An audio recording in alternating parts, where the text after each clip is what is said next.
You're listening to Driving Performance, your go-to podcast for unmatched expertise in the world of buying and selling an automotive dealership. Each episode features discussions with industry leaders and is brought to you by Performance Brokerage Services, North America's premier, family-owned automotive dealership brokerage firm with over 30 years of experience. We're here to ensure you gain the most reliable insights to confidently navigate a transaction and accomplish your unique goals. Whether you're looking to buy or sell, we prioritize building lasting relationships and maximizing the value beyond the transaction level. Here's your host, Jamie Farley, for another segment of Shifting Gears. Welcome back to Driving Performance. I'm Jamie Farley, and I'm excited about our guest and our subject matter today. Our guest is Mark Payne, President and CEO of Total Dealer Solutions. Mark grew up in dealerships, starting in the parts department at 9 years old. He went on to become a Mazda dealer and then built a company that's been helping dealers tackle one of the most critical areas of the business, the parts department. Matt Willis is co-hosting with me today. Matt, welcome. Good to be here.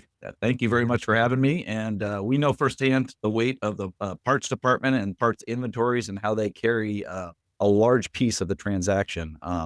It can either strengthen confidence in the total transaction or the deal, and it also raises a lot of questions throughout. So we're excited to get a great conversation going with you, Mark, about the parts department and what you've done in the business.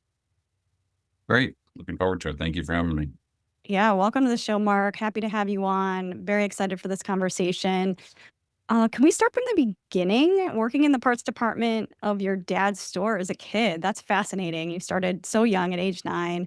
What did those early experiences teach you, and kind of what sticks with you today? Well, ironically, the job was not parts; it was pulling weeds in the. Oh, it's pulling lawn. weeds. And I happened to be. It started raining one day, and I loved as a kid, 9-year-old, getting in the cars in the showroom. So I was always, any chance I could get to hang out there, that's where I was at. And all of a sudden, my dad comes back from lunch, and he sees me hanging out in the showroom. He goes, "What are you doing?" And I said, "Well, it's raining outside." He goes, "Oh, okay, follow me." Takes me back to the parts department, says, "Start dusting these parts bins." So that was my foray into the parts side of it. And what's funny is I never thought that that's where my ultimate career would end up back there. So I've come full circle. And ironically, just I have flashbacks to those days when they didn't have they had the computers back then. I'm not that old, but they were slowly migrating away from their card files. They held on to those card files for years, and what's interesting is it's still kind of similar that way today, but very, very slow to change. But yeah, so it was. What that taught me was there's no standing around. There's always something to be done, and that was a lesson I learned right away, right quickly, and just that knowledge that I had over the years as I went through the business, that those experience of the time that I spent in the parts and service department. I also spent a lot of time in the front end of the dealership and sales and so forth. But what it taught me was that really, I was able to see that the parts and services is not really the back end; it's the backbone of the business. And many people have coined that term before, but it's very true. So I always kind of kept that in the back of my head. And when I purchased my Mazda dealership, I actually had an opportunity to buy a bunch of obsolete parts, and I bought them for 10 cents on the dollar, which I kind of was very leery about, but I did it. I thought it was a great deal, and then I spent a good year getting out of those parts. So there was a lot, and that's kind of where I when I did sell the dealership, I saw a niche in the industry and kind of a void that I wanted to fill, and that was focusing on the parts side of it. So I'm fascinated by this. You wanted to buy the obsolete parts. Yeah, well, because I was buying them at a huge discount, so, but caution, I did spend a year getting out of those parts. So if I Right. really look back at it, now it was the Mazda dealership, so you have to eke every little penny out of everything to make it worthwhile. But so the time that I was spending on that, there were a lot of things that I learned and a lot of issues and things that in talking with other dealers, all of a sudden I started noticing, like in my 20 group, things like that. I'm like, are you guys looking at this? Are you looking at this? Most of them are like, what are you talking about? So it was a very clear vision to me that I saw that, and I ended up selling my dealership. And when I sold it, that was where I had decided I wanted to fill that void in the industry, especially as consolidation was happening and so forth. I was seeing that there, a lot of people coming up, that are in upper level management are coming up from the front end, and there's a big lack of knowledge on the back end. And I always joke about it. Over the years, since I've started this business, I've spoken at many 20 groups and things like that. And usually there's a cocktail party afterwards or what have you. And I can tell you this, I've never walked up to a group of dealers talking about how many parts they sold. So, so it's not it's a very niche market, so to speak. So, but I've been able to really kind of harness it, and over the years, build quite a business out of it, and serving a real need in the business, and especially when it comes to buy sells. I mean, that's a big one, as well, which kind of, as you alluded to, it can be a big part of the transaction, and in many cases, I've seen it where it's blown up a transaction. So it's extremely important. Mark, what ultimately led to you selling your Mazda store, and how did that help shape the rest of your career? Well, so I graduated from Northwood University, which is an automotive. The whole curriculum is based around the dealership and the automotive industry, and so all my accounting courses, all of that, the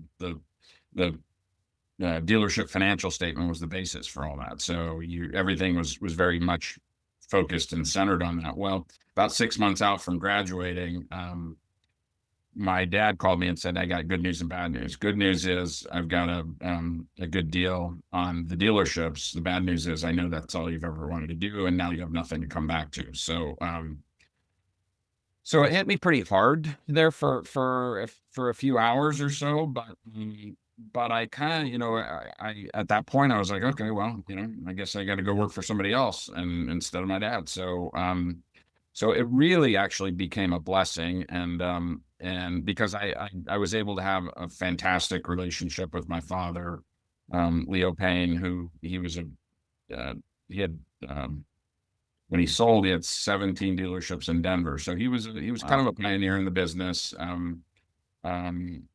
Just a hard worker, and just a fantastic man. And one of the blessings was I was able to keep that father-son relationship as opposed to that business relationship, which I know he had a little difficult time, separating that with a couple of my older brothers. So I'm just fortunate that it was a blessing in disguise to me, because it not only did it, I go on to have an amazing relationship with my father, who actually just passed away.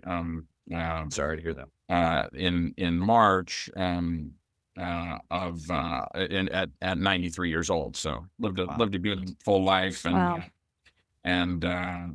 he was also inducted into the Colorado Automotive Hall of Fame. So that was good to see before he passed. And so, but yeah, I was just able to have a really good relationship with him, and from that, I just went to work for other dealers, and I ended up I came across, I always with the goal of I wanted to own my own dealership, and I had this goal set on myself to own it by the time I was 30. So I was really pushing hard, and finally, after working in a few stores, and an opportunity came up, and it was a Mazda store, and it was in Miami, and it wasn't an ideal situation, but I figured it was kind of a thing that I could step into, and there was a 2-year lease left on the property. So the 10 dealers before me that had bought it hadn't been able to do anything with it. So I figured, I think I'm good, but it's pretty risky. But I thought, well, let me see if I can duel it up with another franchise, and that was kind of my goal. But I had an exit strategy, so I ended up selling it because I couldn't get another franchise with it. I ended up selling it 2 years later, and the lease was up. Sold the franchise, did well on that. Had sold off the parts, so that was a good thing. So I was able to come whole on those, and really. When I sold it, I just realized that that this was a great opportunity to go into the parts side of it. And after kind of, again, it kind of rekindled a lot of other lessons that I had learned in parts, at a young age, and just thought, nothing's really changed that much in this sector, and so that's when I started doing physical inventories for dealers, and then a common problem happened of reconciling to accounting was a huge issue. So we eventually created a daily reconciliation program that works for dealers and solves that problem. And then obsolete parts is another problem, which we have a product that deals with that as well. So we've really been able to kind of look at this and say, what's our core focus? And that core focus is the parts. And again, at the buy sells, we've been able to really help some dealers, avoid some pitfalls and so forth along the way. So it sounds like solving all of these different problems along the way is kind of what helped evolve the company that you have today, Total Dealer Solutions. Would that be an accurate way to say it? And maybe just tell us like a little bit about the company and what dealers hire you for your services. We have this issue, and dealers kept coming to us with these problems, and we kept uncovering these problems.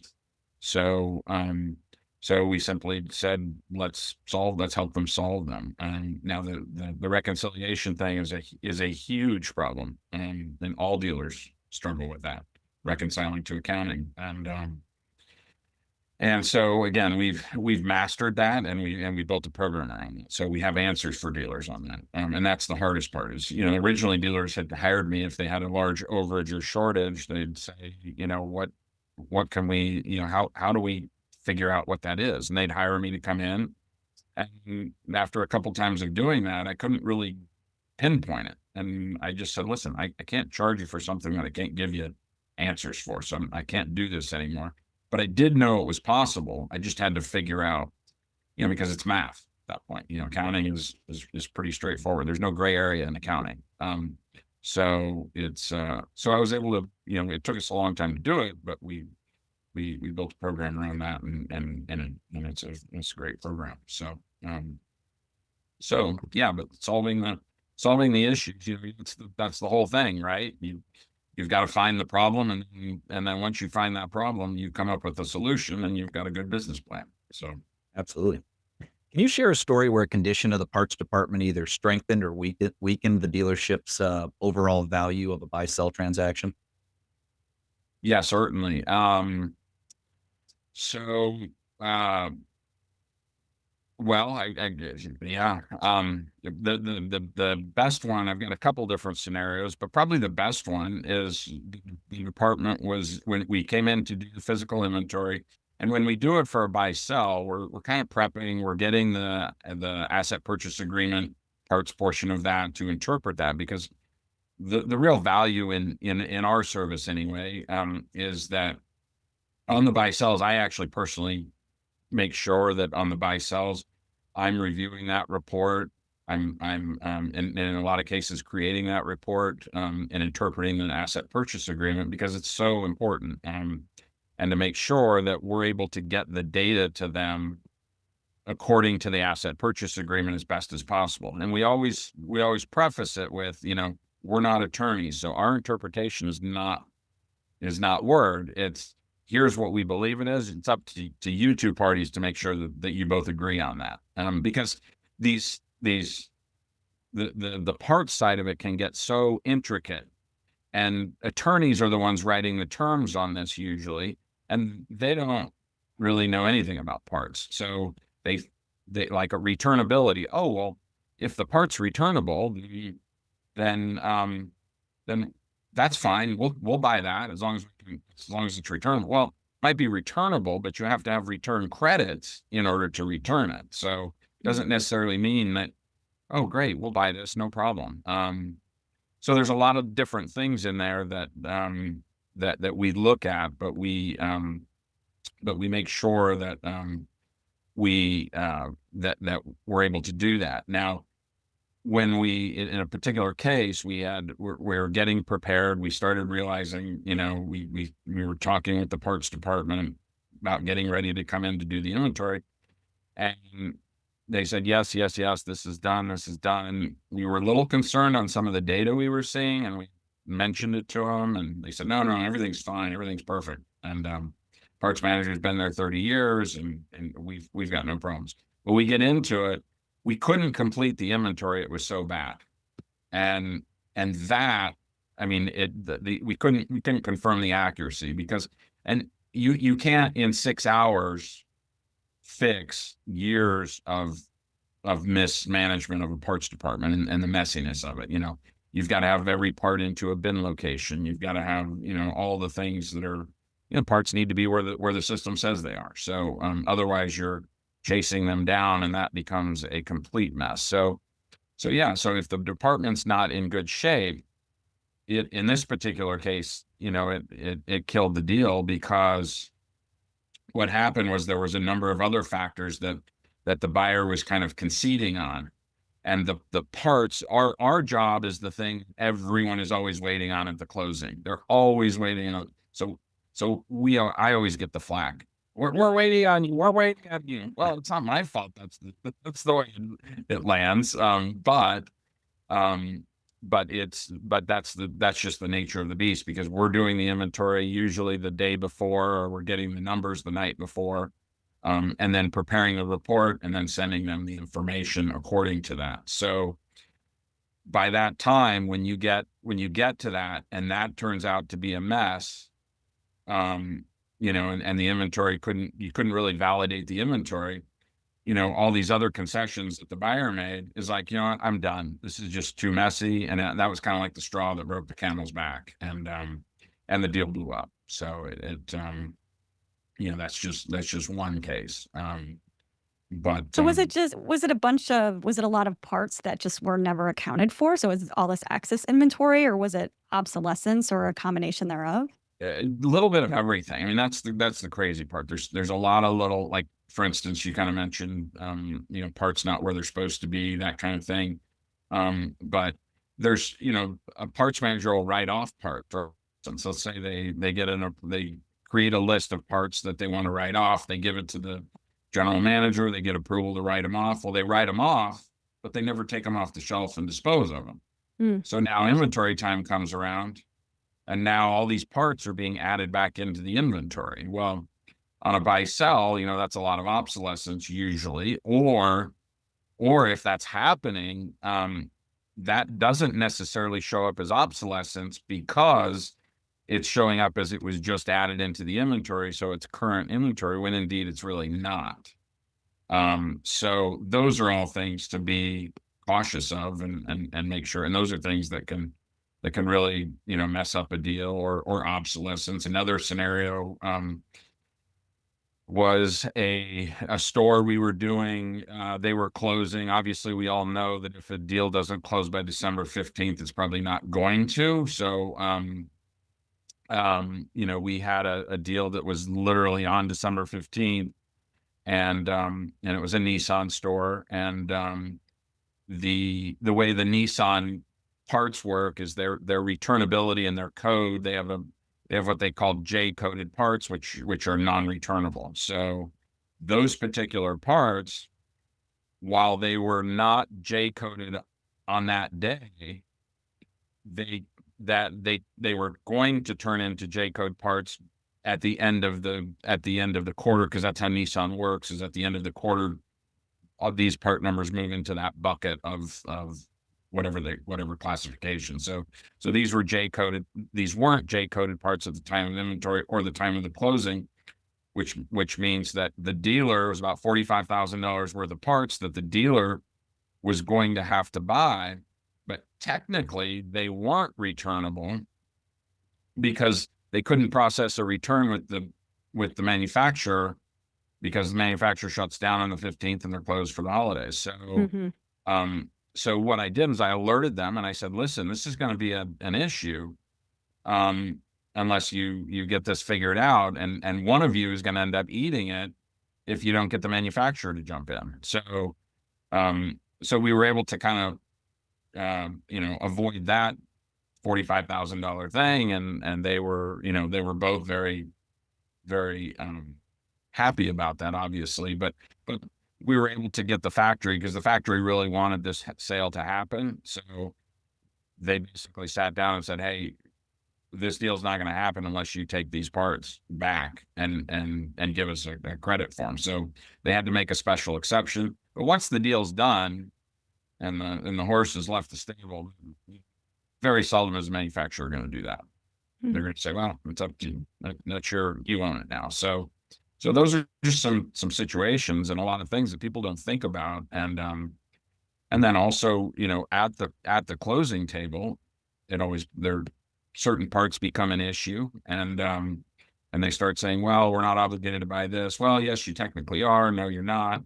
And that's when I make myself available, rather than having several attorneys around the table, discussing this at, crazy hourly rates on something that may not really even have a value. So usually I can get right to the bottom of those things quickly and save everyone a lot of time, and just, and that certainly helps a lot. But yeah, making sure the department is clean and ready to go for that process is definitely can make the difference on a sale as well. Yeah. So for selling dealers, how do you advise them on some of these best practices? Having it cleaning it up in advance. But can you get a little bit more specific if they were working with you specifically on what to do? Yeah, definitely. And how early to start? Yeah, well, obviously the sooner the better. There's kind of a big thing in our world where they say, oh, I got to get ready for inventory. And of course, we're always saying, well, you should always be ready for inventory, because that means that your inventory is where it's supposed to be and you're operating at the most efficiency. But that doesn't always play out that way.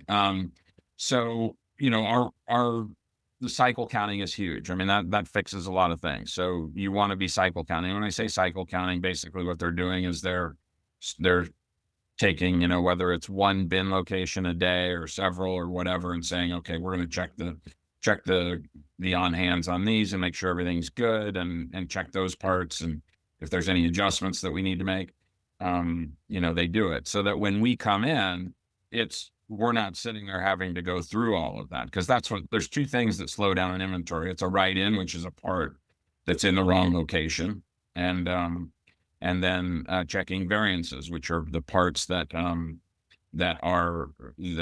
a different quantity on hand than what the system says. So we check those in 3 reiterations, as we go through the inventory before we finalize it. But the more of those there are, the longer it takes, obviously. So cycle counting is the one thing that fixes that. The other thing is, just cleaning it up from a visual standpoint. If you have piles of stuff on the floor, that's not a good thing. That means that who knows what that's for. You want to get your dirty cores sent back. Those are things that are important, because chances are once that deal closes, your dealer code is shut off and you can no longer return those dirty cores, which a lot of times those do not transfer to the buyer. So in that case, that can be several $1,000s. I mean, tens of thousands of dollars, especially if if the manufacturer had just recently had a run on recalls of engines, which happens quite often, different manufacturers, and that can be. I've been in a dealership where there's been $150,000 worth of dirty cores sitting there, and if they can't return those after the fact because their dealer code's shut off, they're eating it.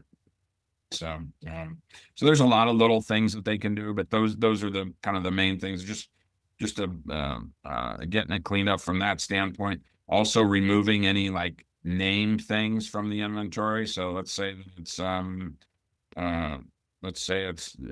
Smith Motors, and they have T-shirts in the inventory that say Smith Motors and all that kind of stuff. Those are branded. Those aren't going to transfer in the sales. So just get them out of the inventory now, so that you're not dealing with that at time of inventory. But we do typically, so when we go through an inventory, we're looking for those special branded items that, and we remove those at the time of inventory.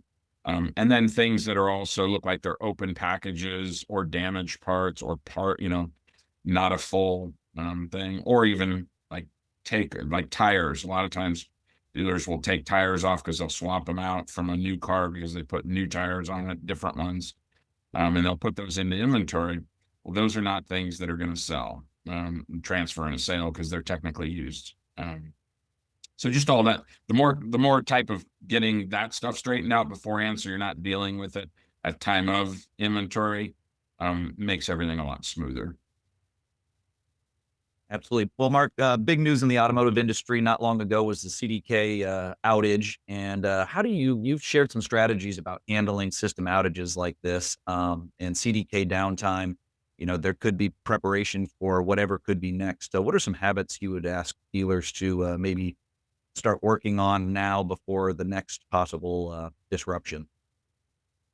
Yeah, well, it's always important to have a, I mentioned in the very beginning, the card file system and all those kinds of things. Obviously, you're not going to have a card file system on hand, but the term inventory pad, which is a big term in our world, comes from just that. They used to have a pad listing of the inventory at the counter, and they had a master pad that they would look up the parts, and they would have the location, and that's what they used. And so that term kind of carried on with it, and today that pad really resides in the computer system. But one of the things that's important is to have a daily download, if you will. You can set it up to download to an Excel, or any one of the DMSs should have it, where you automate the report, and you get as many fields on that as possible, including the cost, the part number, the retail, the pricing, the core value if there is one on it, all the multiple bin locations that you may have it in, all of the data that you can, the last sale date. All that data that you can, which is easy to do. You build it into a report, and you just set it up to run nightly and store it somewhere. And when you have that, you're not dead in the water. You've got a full listing of your parts, and you basically just go back to the way it used to be, which is, oh, where's this part at? Let's see, do we have it? You look it up. Yes, we do. Oh, it says it's in this bin location. You go get it. So you really aren't, because at that point, everyone's, the people who were able to react quickly, and have things like that, like all the dealers that were on our Parts Rec program, they have all that data in our Parts Rec program. So they were actually working off of our system. Because they could search the part number, and all the transactions, and it would tell you, everything they needed to know about it. So they didn't really miss a beat. And then, of course, everyone was going to handwritten, repair orders and parts invoices and things, and that makes it possible. But without that data, I mean, you don't know where those parts are. You can't pull them. You may know where some of them are, but it just gets it can, that's one thing that I would say is probably the biggest thing that we had, and that we were able to do for our dealers. We also were able to, because we run those type of reports when we do physical inventories. So all of our dealers that were, within, even dealers that had done it, we had done their inventory 6 months prior to that. We basically reached out to all of them and we said, hey, listen, here's this file. Hopefully it helps. It's if you want it, let us know. And we'll give you the most recent one, because a lot of times you're not moving the location of parts necessarily. So at least they had that. They knew where they were at in their warehouse. And they could look them up, and they have the other, that cost and so forth. But yeah, that's really I think the takeaways are that was probably the biggest thing that could really hurt a parts department, is just not having some type of a recent file that gives you the most important information you need to continue business. Going back to buy-sell transactions from the buyer's perspective in working with them, what advice do you give in terms of if they're looking at an acquisition, just how to protect themselves when they're writing up they're negotiating the deal and the parts part of the asset purchase agreement? Are there things that you recommend so they're not buying obsolescent parts? Is it a certain amount of time? And maybe if you could just give us your Yeah, 2 cents on that. first of all, the bottom line is that, as a buyer, you don't want to buy anything that's worthless. I mean, at the end of the day, that's what it's all about. You want to buy current parts, and just because they might be current on a price, because they're a current part number that the manufacturer says is a current part, doesn't mean that you've had any demand for it. That there's two things, and really, you only want to be stocking parts that you have a demand for. So, so we basically, one of the things that I recommend is that, number one, you don't buy any, obsolete parts, and typically the scenario is how many months it's been since the part has been sold. So, that's usually the driving indicator of, okay, and standard is 12 months no sale. However, if you're like a GM dealer and you're on RIM, you can't return a part under that program until it hits 15 or 16 months no sale. So I've had several GM deals that have had to kind of be renegotiated because they put 12 months in there. They didn't really understand the parts side of it. And then all of a sudden they've got all these parts that are technically obsolete, but they are qualifying for a RIM return. And so, in those particular situations, you should be putting in there, 15 months, not 12 months. And again, the idea is that it's fair for both parties. The buyer should be buying parts that they're going to use in the normal course of business, and they're not going to be taking on any liability. And the seller should understand that, and usually they do, but they're always trying to get as much across the finish line as they can. And especially, for me, sometimes I'm just shaking my head because I'm looking at these multiples they're paying on Blue Sky, and then they're squabbling over, $1,000 worth of parts. Kind of mind-boggling sometimes, but yeah, the biggest thing is months no sale, and then also days supply, which I very rarely see in an agreement, is your days supply. So I'll give you an example. So I did a buy sell on a Chrysler dealership in Colorado one time, and they had a shop that did these.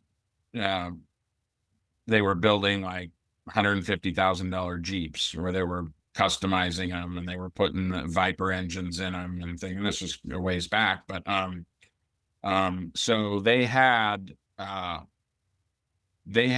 12 of these Viper engines and in stock, and they had just recently sold. They hadn't sold them for a while because it had that business had something happened in that side of the business. A manager left or whatever, and that business kind of was falling apart, and the Jeep customization side of it.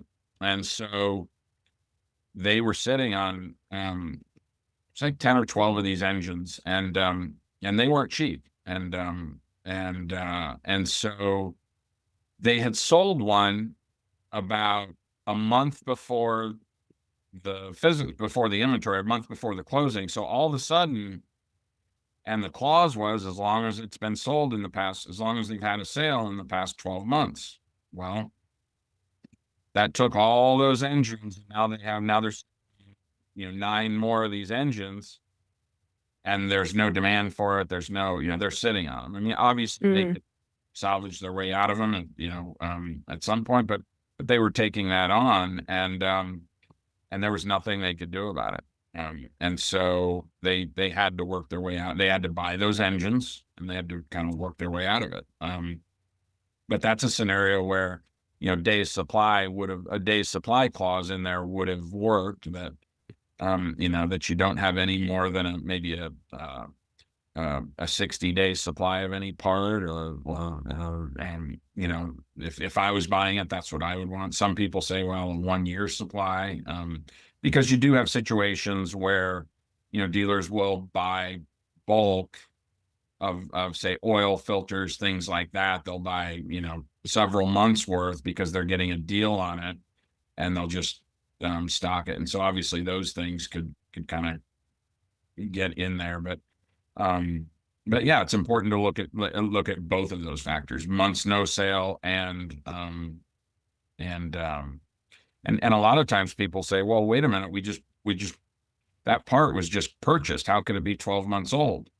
Well, you may have just bought it. It was a special order, but a special order that never got filled is what happened, which that's the number one creator of obsolete parts, is special order parts that never end up being sold, which is a whole nother discussion. But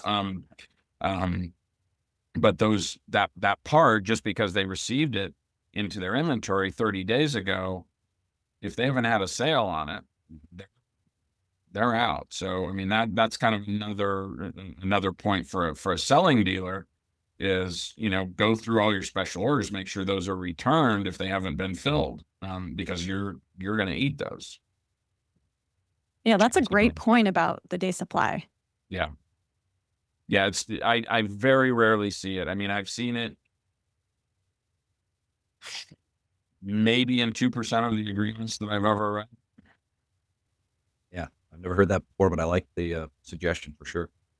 Yeah, and it's just kind of a safety catch. You don't want to, because they can also, like I was saying, dealers are going to have more than a 60-day of supply of some parts, especially during during shortages or something like that. They hear about it and they're like, oh, these parts are going to get hard to get, so let's buy up on it. If it's a recall, that kind of thing, they'll buy, quite a bit, just to get so in those types of scenarios, just know those things going into it.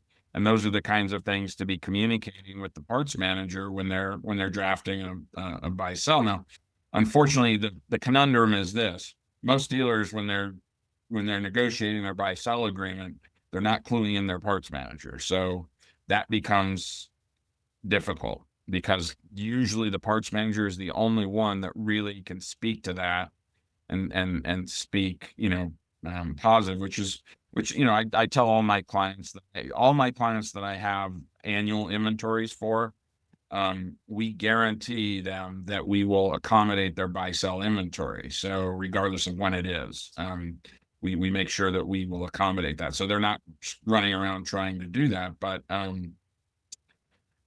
they, but with that, I also say, hey, before you get your final agreement done, shoot it over to me. Let me take a look at it so that I can just shoot some holes, because I don't need to, I can look at I can do one download of their data and see any issues that they may have. So whether that's the buyer or the seller, I can kind of work that out beforehand. Mark, I get asked often about what do I do with my obsolete parts? Being the entrepreneur that you are, have you heard any great ways of dealing with obsolete parts? I've had everything from donate them to your local tech school to put them all on eBay, hire a college student to put them all online and try to sell them. Have you heard any other unique ways of ridding yourself of that? So there's a lot of it's been a problem for years. And ironically, before I built our parts rec program, I actually had built a obsolete parts program. The problem was getting the data connected. And in that time, we built the program, and basically it was alerting dealers to, allowing them kind of a parts trading platform, one part at a time. But our data connections, through all those lawsuits that were going on at the time with the different DMSs, data kind of became difficult to get. So we tabled it, and actually we're bringing it back out this year. And what it does is just sell a part, at a time. It identifies that automatically. So one of the challenges that you have, and that everyone's had over the years, is how much time does it take to market those parts? What's your time, your investment of time versus what you're getting back, and having to decide, gee, is there really a market for this? And the problem is there's really no way to know that other than just putting it out there, putting the parts. Everyone says, oh, get it on eBay, we'll sell it on eBay. Well, that takes a lot of time to manage that. And so you start weighing, okay, what are we getting out of it? And usually nobody tracks that data. So it's really hard to say, was it worth it or not? Then you have, a number of years back, we actually we had a little bit of a side business going on. It was a decent revenue stream, but we would broker parts between dealers. So one dealer would have return credits because they weren't using, because they were just a really well-oiled machine, usually a big wholesale operation. They're earning these return credits, but they don't have any obsolescence to return. So we would have another dealer that had parts, that the obsolescence, and we'd say, okay, well, we've got a dealer that'll buy those for 50 cents on the dollar. So, they would take those, and then they would end up returning them, either using them because one dealer's obsolescence could be another dealer's, daily stocking items, just based on things, but not always. But this dealer would, the dealer that had them, and then most of those parts would end up returned back to the manufacturer for full value. And so that went on for a number of years, and that was a great deal. Not a good deal for the factories. And so they caught on and really started trying to implement policies, and then they had policies in place, but they couldn't really monitor it. So then with time, they really shut that down, and with technology and so forth, they were able to do that. So that doesn't really happen anymore. So you end up having, there are some other services out there that buy it back in bulk. But again, by the time it's all said and done, you're getting maybe 10 cents on the dollar, and you've spent a bunch of time on it. So it becomes very difficult. And that's like I said, it's a hard thing to really, you're right now, I would say your donation route is going to be your best. Take the tax write-off, and that's going to be your best, because it usually doesn't require too much labor to give stuff away. So that would be, my recommendation. And the hard part is, obsolescence is deciphering. There are some nuggets in those parts. There are some obsolete parts that just haven't sold, but they're expensive, and there has been demand on it. So how do you put those two together? And that's where our program kind of comes into play, and does it seamlessly behind the scenes.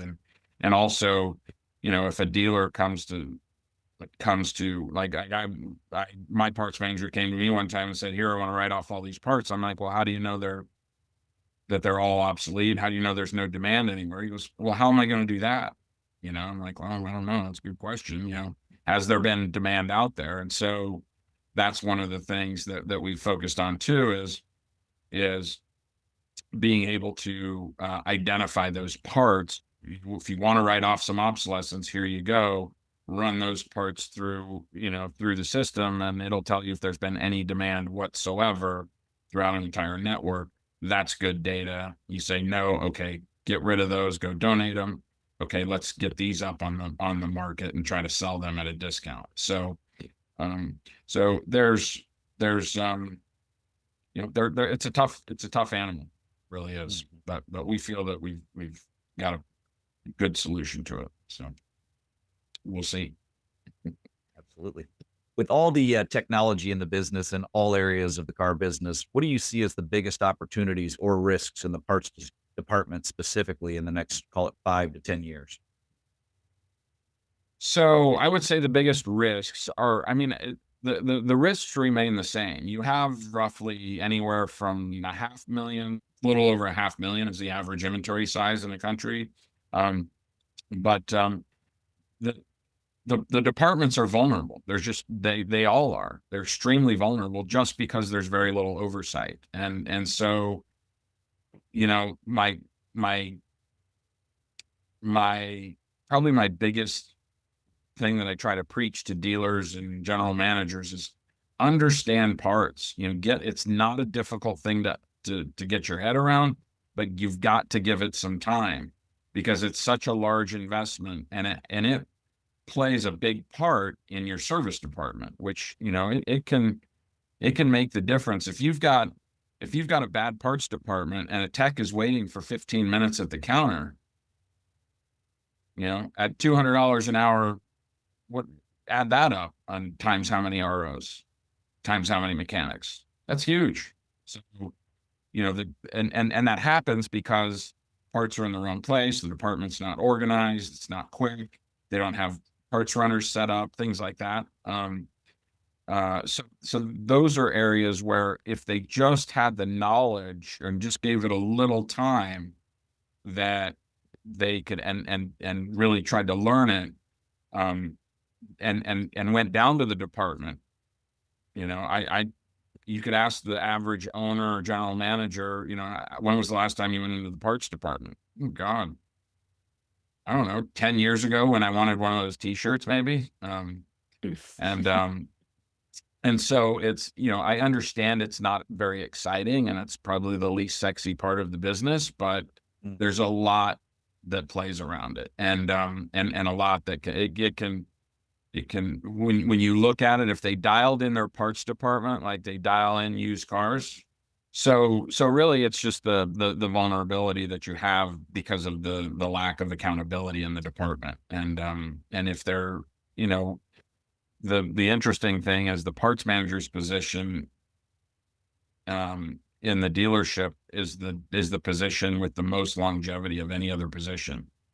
And as much as I would like to say it's because all parts managers are just really good, solid people, you know, which most of them are, um, it's really because they're never challenged on anything. There's no accountability. They kind of do what they want to do, and so you know, as long as they don't create any waves, then they're just left back there to do their thing, and that's about it. And so, but if general managers and owners kind of dug in a bit and started doing some digging and learning the, you know, it's okay that they don't know anything about it, but they can certainly learn about it.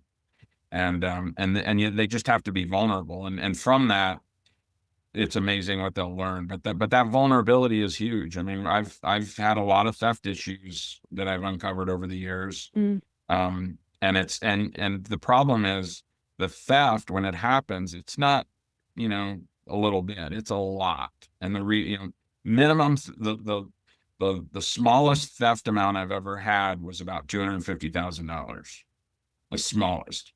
So, Wow.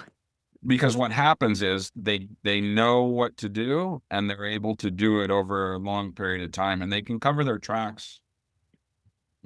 I mean, I mean, I hate to say it, but I mean, if I wanted to be a dishonest person, I'd go get a parts manager's job and I could steal from just about any one of my clients over time and go completely undetected. So it's a huge vulnerability. Huge. So, and it's not just, I've only got $250,000 in parts. Well, it doesn't matter. It's not like they're walking away with $250,000. They're stealing it, you know, like 1,000 at a time over several months, you know? And, so that's what I think is the biggest challenge. And it really doesn't change. You know, technology is getting better, allowing you to have access to the data. So, you know, so it's really important that you get that. And when you do replace that manager, that parts manager, the joke in the industry is, when you ask a parts manager, oh, how did you get your job? Oh, I was the closest one to I was the counterman, and I was the closest one to the general manager when the last manager got fired. Mm-hmm. So it's, you can't just put somebody in that position and expect them to know it.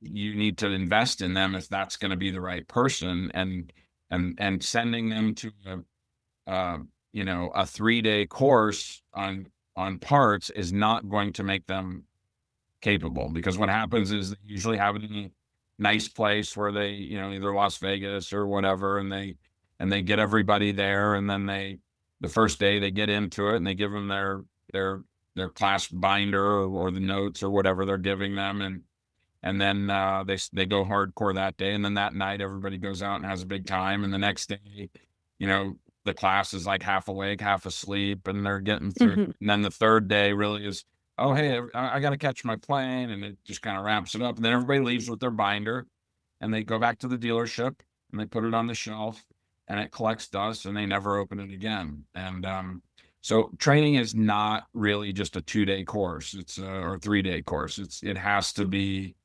ongoing and pertinent to your store. So that's important as well. So, so that's kind of my 2 cents on that.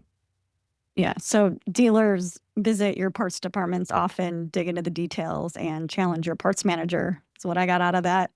Yeah, exactly. And learn it, and don't be afraid to, and I think that's where a lot of the problem comes in is, they just don't know, and they don't want to expose that they don't know. So just find there's places you can get that information. Like with my dealers, I always tell them, I'm like, listen, call me. If you have a question about something, call me. I'll be happy. It'll take a 2-minute phone call to explain it to you. And then you can go, and then if you go to your parts manager and you say, okay, this is this, and they come back and they say, well, this is what he told me, but I don't really understand it. I'm like, okay, well, this is what he told you, and this is how you need to, go back at him with it. So it's a little bit of, coaching and marriage counseling, if you will, I guess. But it needs to be done. There's no question. It's long overdue. Mark, this has been very insightful and very practical advice. Thank you so much for touching on some of those buy-sell transaction specific examples. I thought those were really helpful, and just overall very good advice for dealers when it comes to their parts department. So I appreciate that. If anyone in our audience or any dealers would like to reach out and get in touch with you or learn more about Total Dealer Solutions, how would they do so?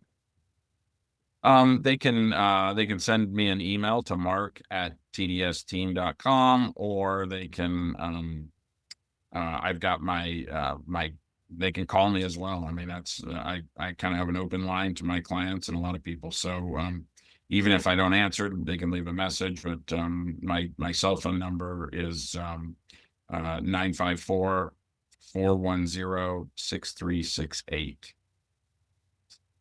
Perfect. Thanks again, Mark. Absolutely. Thank you, Mark. Thank you for having me. Appreciate it. Thank you for joining us for this episode of Driving Performance. The show notes include links to any resources mentioned in today's show. If you're enjoying our podcast, please subscribe so you never miss an episode, and leave us a 5-star review. If you're considering buying or selling an automotive dealership, reach out to us at performancebrokerageservices.com or send an email to info@performancebrokerage services.com.